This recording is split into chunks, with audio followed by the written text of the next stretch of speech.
Hello everyone and welcome to another episode of Dear Jill. How are we all? I'm thinking a lot this week about wisdom, and in particular wisdom that comes from elders, older people, because the thing about my job, which I feel really lucky about, is I get to work with people from lots of different age brackets, but especially lately I've worked with a few actors who are upwards of 70, and they've got some really good advice.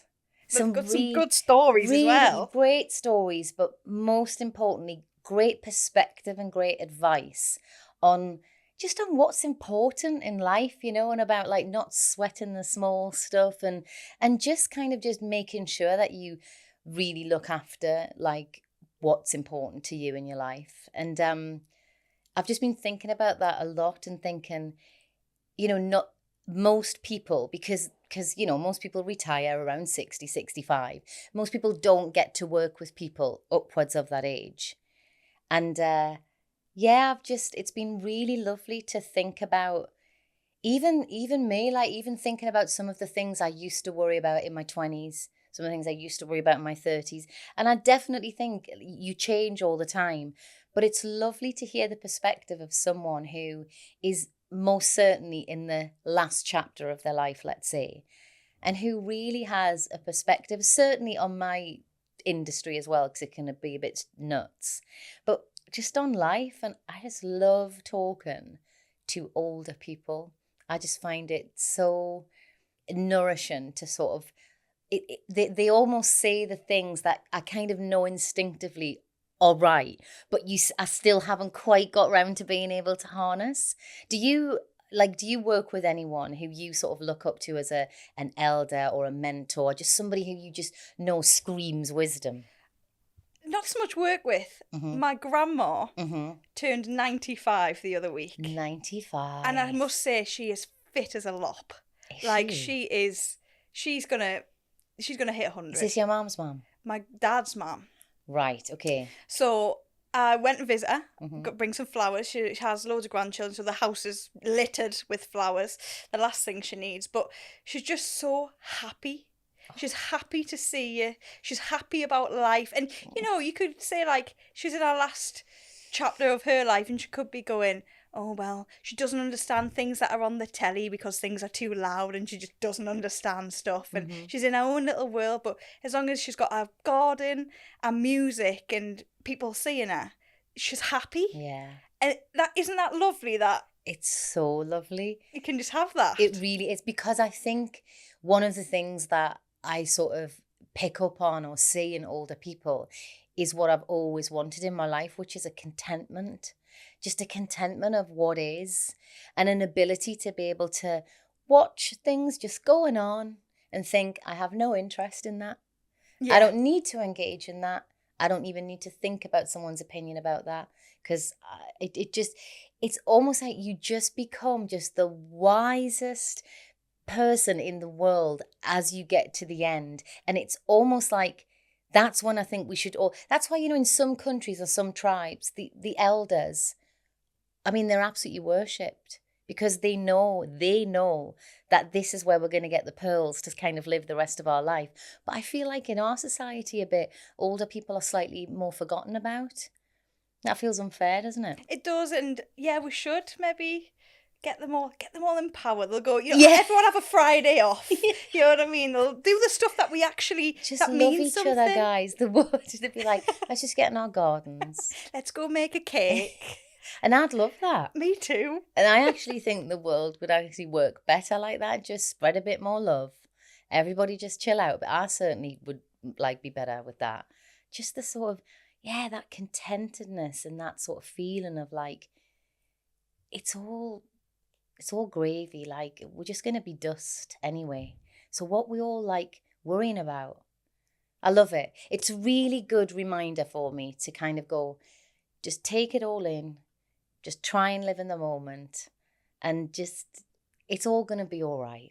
you When know? you have a stressy day or a stressy Hmm. week and you're thinking, I can't do this, I can't do that, I've got washing to do, I've got them to do, I'm going to remind you I know. Well, of look what at you've us. just We said. arrived today and we're like, oh, it's the end of the week. Oh, we're just a bit stressed, you know. And it's like, it doesn't matter. It doesn't matter. We're here and we're going to have a nice half an hour, aren't we? We are. Let's get into that half Let's an do it. hour, shall we? Yep. Dear Jill, a few months ago, this girl asked me out and we started dating. She then stops texting me a few weeks later and breaks up with me because she's too busy with work. But now that we're back to friends, she's texting me all the time, complimenting me and sending me flowers. It was messing with my head, so I messaged her about it and she doesn't know what I'm on about, saying that she isn't talking more with me and she didn't tell her friends about us.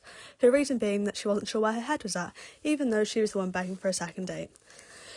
My mates all think she wants to get back with me, so what should I do? Should I cut contact with her or wait to see what happens? Any advice would be greatly appreciated. Thank you.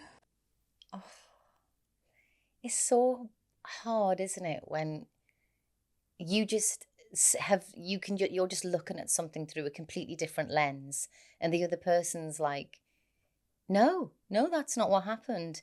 Anyway, I think that if it's already confusing and it's already concerning you, and that is a bit concerning, isn't it? That the behavior itself is a little bit concerning, but it's more like the lack of acknowledgement about, oh yeah, I know that would have looked weird, and I'm sorry, I did miss you, and yeah, I did want to send you flowers, and yeah, I have been texting you. It's more that she can't acknowledge that. That seems a little strange.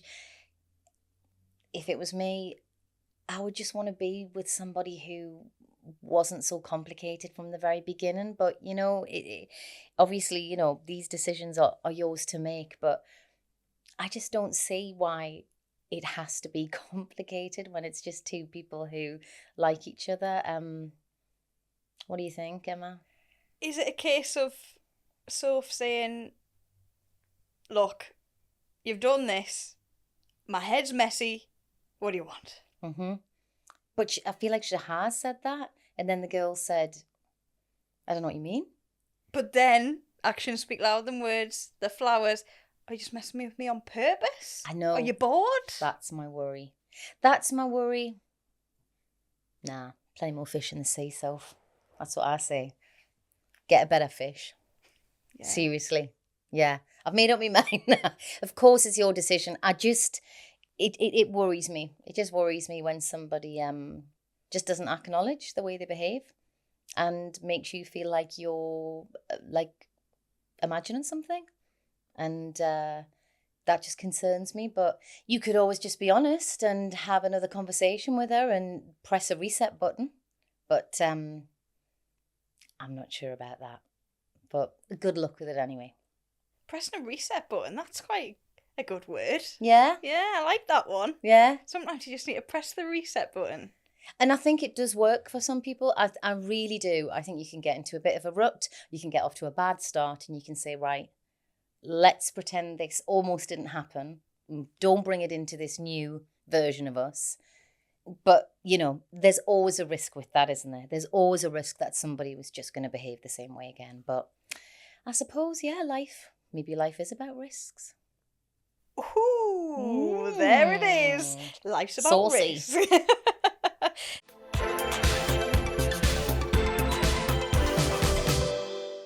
Let's have our next voice note from Joe. Dear Jill, my cat Tiger has developed a serious addiction to my socks. I walk into the laundry room and there he is, proudly sitting with a pair of my socks in his mouth, as if he's won some grand prize. I've tried hiding my socks, locking the laundry basket and even bribing him with treats, but nothing works. He's relentless. However, recently I've seen him collecting socks that are not mine. I wondered about these mysterious socks until one day I was in the kitchen looking out into the garden to see him stealing socks from my neighbour's washing line. He can reach them from the shed roof. He'll then parade around the house, tail high, with his find dangling from his mouth, like it's some sort of trophy. I'm starting to worry that Tiger is staging a sock-stealing empire, and soon my neighbour will have nothing else to wear. How do I deal with this sock-obsessed feline? Should I come clean to my neighbour, or just pretend it's not happening? That is animals are hilarious, aren't they? Right, should you come clean to your neighbour? No. Because how are you going to stop your cat from doing this? And if you can't, what if it like opens up some big feud between you and your neighbour? And she starts then accusing your cat of stealing other things off the line, or, expensive tops or things like that. I don't know. I would just keep stum about that whole thing. But you know what I'm more interested in like the psychology of that. Like, is that a thing? Like maybe, I guess when you said that the cat likes to steal your socks, I got that because then your scent is on them. But then when you said that it likes its neighbour socks, which have been washed, that's a whole other thing, isn't it? Have you ever heard of this? You know what this is? You have, haven't you? Yeah, I have. Oh my God, is this a thing? So my cat, Yeah. right, used to go into ponds and steal people's fish. Right. Okay. You get to it? eat. Yeah. Yes. Well, they would leave it on my carpet. Right. Yes. They would yeah, go like in. they would give you it. Like, there you go. And it was always the expensive ones, the kois that are worth like a fortune. Yes. Really And it are. wasn't little ones, it was like these ones that are like £100 a pop. Oh God. Used to come in, hoy it on me carpet, and I used to go, oh, there's a Koi fish. carpet. Koi carpet. Hoy there. Sorry, I couldn't resist that. And I'd come in with the bag, do the whole, get it, pick it off. Then the fish stopped. But one day I came down and I was like, oh, there's something on the carpet there. I'm going to have to go get a bag, get a bit of kitchen roll, pick it up. I went to pick it up. It was a plastic whale. So I don't know if there was a kid's pond or a kid's play thing. But for some reason, the cat picked up a plastic whale. And I was like, well, that's different for a cop. That's great. Yeah. Then the next time, it was a plastic cow. So maybe the cat just likes stealing things. Because there's no need for a plastic cow.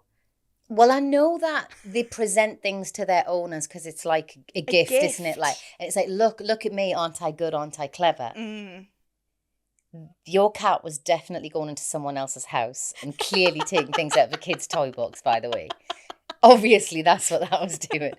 But the sock thing, that's a bit, maybe it is. Maybe it's just a representation of this is what I do, this is what I collect. But I wouldn't say anything. Would you not, though? Would you? Would you say something?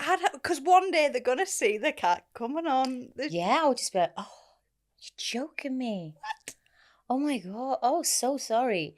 But then again, maybe I would just rewash the sock after the cat pinched it and then put it back on the... No, I wouldn't do that. You couldn't. Because I'd be on the Ring doorbell and stuff and that would be terrible. Through the letterbox. No, you don't say anything. It's just going to get... It's going to get too complicated. Okay. And what if the socks are expensive? It's going to cost you a fortune. You might want to say, see that Gucci handbag there? I know, yeah, train it. But it's... I know what you can do about your own socks, though. I've just thought of something. Hit us. There's definitely smells that animals don't like. In the back of my mind somewhere, am I making this up? They don't really like citrus. So you can squeeze your socks with lemon. Are you sure that they've just got athlete's foot and they're like, oh, quick. and then it won't touch them. But then you might have to just secretly squeeze your neighbours as well. I don't know. But there must be a scent of some sort you can spray to try and avoid animals from taking things. And also, like, if they're getting them out the laundry basket, you're just going to have a laundry basket on high somewhere with a door. I reckon a cat will get there. They're clever. They reckon that you could open a door and get up high? Yeah. Really? Yeah. Sneaky bastards. How dare This is why I don't have a cat, you see. What a thing to collect socks. I know. Oh, no. Yuck. I know. No. Anyway, yes. There you go. Okay, Joe. Well, good luck with the sock gate. Sockgate continues. Let us know. Our next voice note is from Ruby. Dear Jill, I don't really know how to say this without it making me sound like a horrible person, but that's what you're here for, so I thought I'd let you know anyway. So, I didn't never ever get on with my mum. I moved out at the age of 15 and I moved in with my nan and we were really close. Sadly, she died 2 years ago, and after that, my dad, which was her son, he moved in to my nan's house with his wife, and 4 children. And a room that was once mine, I was then sharing with 2 people that have no relation to me at all, other than like step siblings. But I never got on with them, never got on with his wife. They've been together for 11 years now, and this is only recent that they've moved in, and I still don't get on with them to this day. I've recently moved out into a flat by myself, because I couldn't handle like the way they were making me feel. Do you know what I mean? I just felt like I've been pushed out of my own home in a way, which isn't nice at all, because I've lost my nan. Now I've lost my home. Do you know what I mean? It's not nice at all. And I was on the phone to my dad yesterday, and he'd said that his wife was asking to get rid of a picture on the wall, and this was my nan's picture. Like, I know it's just like a tacky picture, do you know what I mean? But it was a picture that my nan chose, and it was on the wall for like a long period of time, and she wanted to get rid of it. And I was saying to my dad, like, I know she's your wife, but it's your house at the end of the day. It's your mum that these things belong to, and you're allowing her to get rid of them. And like, I know he experiences grief differently to me, because obviously everyone experiences grief differently, but I was really angry, and I still am. And like, I'm not saying change shouldn't happen, because obviously we all need to move on with life, but it's a picture. Come on. Please give me your opinions on this. Thank you. It feels to me like you've experienced a huge amount of loss in your life. And what you've been through already, Ruby, is more than some people would have to deal with in their lifetime. So you started this message saying something like, this makes me sound like a horrible person. It doesn't. It doesn't, not by any stretch of the imagination. That is such a difficult situation, what you've been through. And of course you're going to feel abandoned. Of course you're going to feel pushed out. Of course you're going to feel like, you don't feel like you belong, and that the one place that you had and the one person that you felt close to is gone. And that's just, all of those things are so much for for anybody to deal with, let alone a young person. So don't be hard on yourself about that at all. That's a huge amount that you're going through. The picture situation as well. I think if you, I totally understand what you're saying. I totally and utterly get what you're saying, because first of all, you want your dad to stand up for himself and for his mum, and to keep that picture on the wall. You don't want somebody that you don't particularly have a connection with telling them what to do. And also, it was once your home, and it's like somebody's tinkering and removing things that were yours. So all that to say, if I was you, I would ask for the picture myself and just say, please give it to me. And I would put it up wherever you're staying. And that's your picture. And that no one's going to touch it, and no one can tinker with that. And even though it's really difficult, I would try and find peace with the idea that your dad has chosen to, have a family. He's met somebody, and he has a family, and they're going to do things in a way that might not make you feel great or might not make you feel included, but it's almost like accepting that is going to set you free. Because, a lot of people who have similar sort of experiences to yours, they will always say, like, my friends, the people in my life are my chosen family. Like, it's not just about having blood relations. It's about choosing people that you love and they become your family. And for you, that's what you'll do. You'll go through your life and you will meet people, and you will decide who you want to have, and you will decide who to bring in, and then you'll create your own family, and that's what you'll have. And I know sometimes that's probably really difficult. I mean, I can't even imagine. It must feel really lonely at times, but you can have that. You can have your own chosen family, and you can have that picture, and you can have it in your place, and you can take the memories and all the lovely advice and memories that you have with your nan, and you can absolutely integrate that into who you are, and you can go through life, and you can be happy. Because I think sometimes when you experience such a huge amount of trauma and loss when you're younger, you can kind of go through life feeling like it's always going to be a battle. It's always going to be a fight, you know. It doesn't have to always be a fight. Like, you are allowed to be happy, you are allowed to flourish, you are allowed to thrive, and you're totally capable of doing that. The fact that you've rang in today and left that message and been that honest and trying to work it all out, that's what it means. It means you're a seeker. It means you're somebody who is trying to like work things out. So take the picture for yourself. Accept that your dad has chosen to live his life in a way that might not feel aligned with who you are or who you want to be, and you go and kick some ass and find your family and do your thing, because you sound great to me. Oh, you know, you said at the start of this podcast, oh, you know, the elders have wisdom.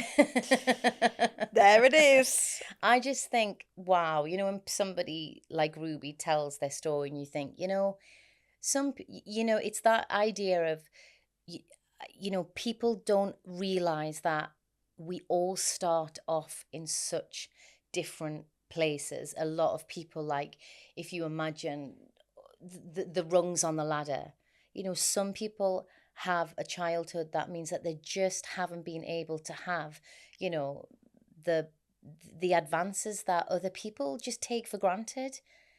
But, you know, the people like Ruby who have had these experiences, there's something very, very special and galvanizing about those type of people that have a strength that no one can ever,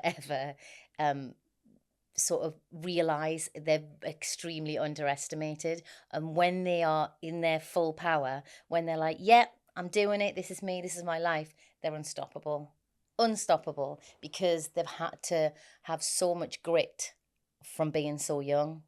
So yeah, Go on. Ruby. Kick Go on, kick Ruby. some ass. Kick some ass, Ruby.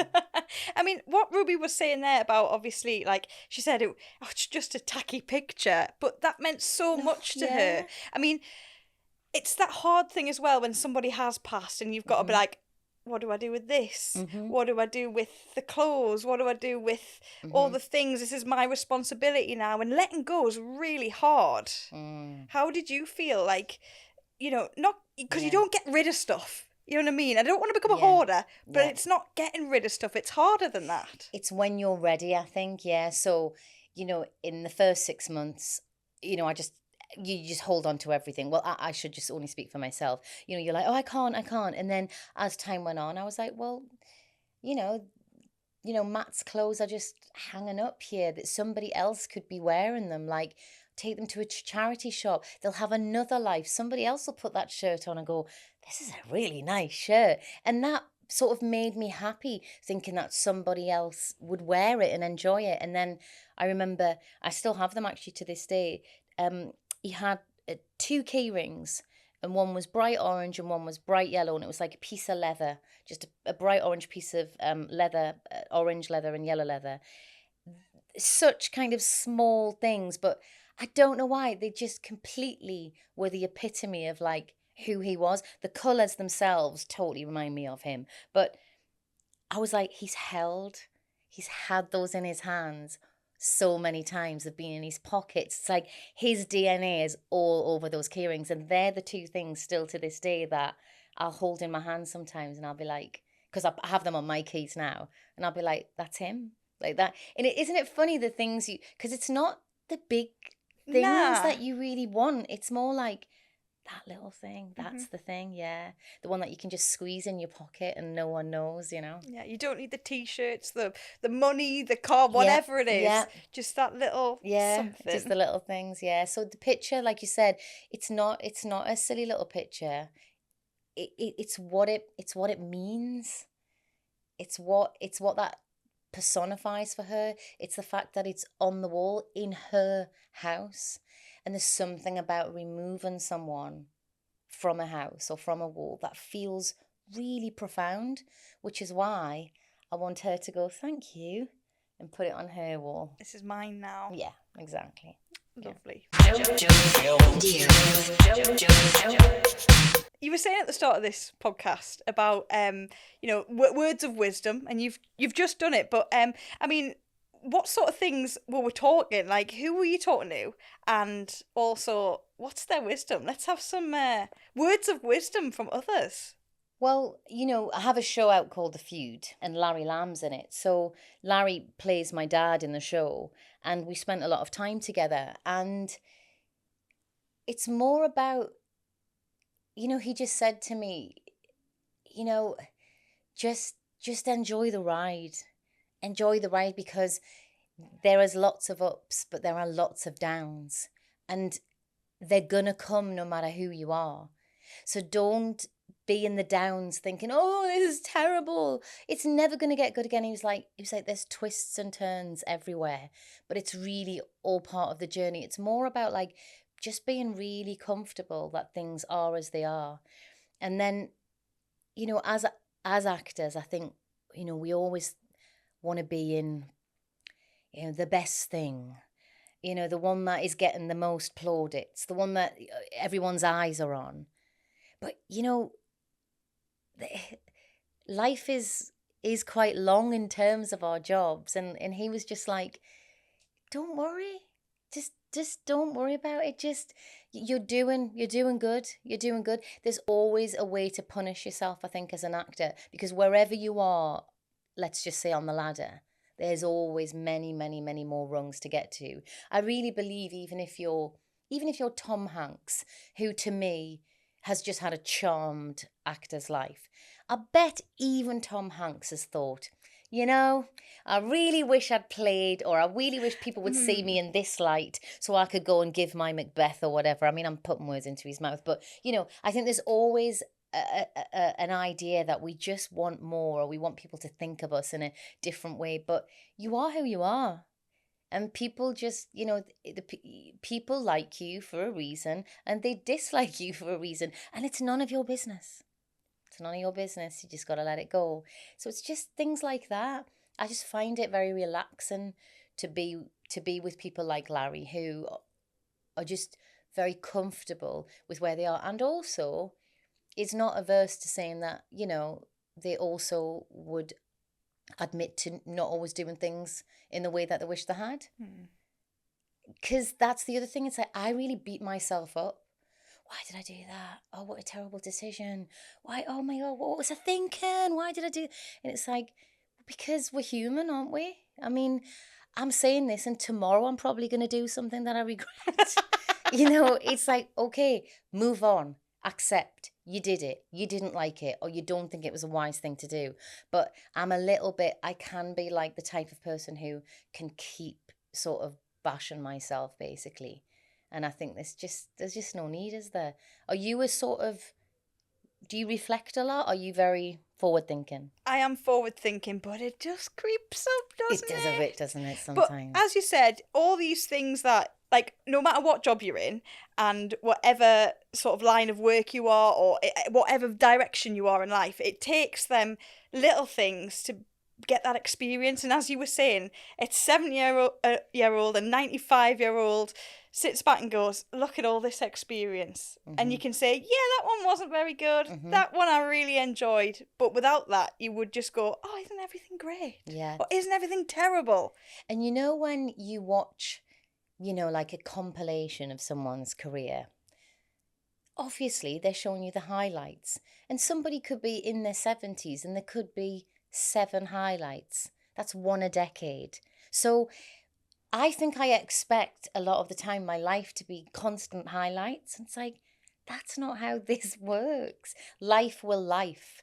Life will present itself with all the things that life does. So, if you've got 7 highlights at 70, then great, you're doing really, really well.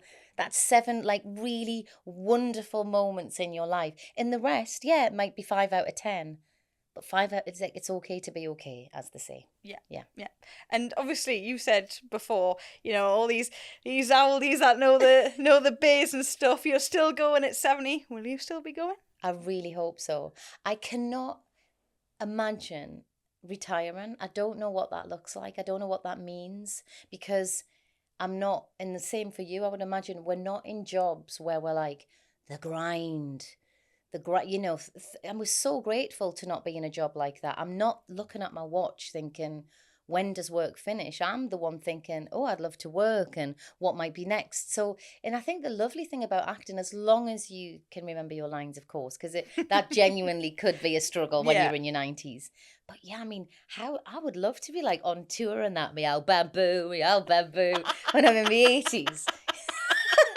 I can see I'd it. love that, you know. Oh, I know, I could be the bird lady in Mary Poppins. She's really old, isn't she? Well, that's the thing. They still need old They actors. do. This is the thing. And as you get older, there's less and less of you because, lots of people have retired or just, through health can't work. So if I stay healthy, I'm going to rake it in when I'm 90.